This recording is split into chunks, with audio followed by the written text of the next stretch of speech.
वो ये इसलिए देखो तो सुबह हम लोग बनाए हैं। ये वाला आपने आपने बनाया। हाँ ये हम लोग बनाए हैं। अब तो अच्छा आदमी है। हाँ हम लोग तो अच्छा आदमी, हमको गाड़ी का ड्राइवर तो अच्छा नहीं लगा क्या। हाँ तो जब आप एंट्री लेता है तो कितना लेता है उधर में?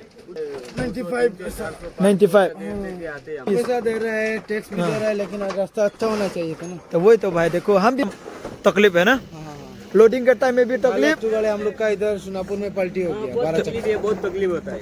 हाँ तो भाई हम समझता है, लेकिन ये जो अभी सरकार है ना मेघालय में वो चोर है। हाँ श्योर है। ठीक है, सोने के बाद ना खाना पीना है, ना सोना है, ना नहाना तो वही है। तो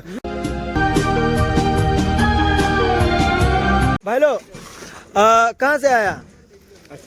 असम से ना। तो ये जो गाड़ी मतलब पूरा कोयला पलटी हो गया, ये किस चीज की वजह हुआ? रास्ता खराब है ना। भाई लोग ये सब दोस्त लोग बहुत अभी रात हो गया, अभी काम कर रहा है क्योंकि ये रास्ता खराब हो गया, गाड़ी पलटी हो गया ना।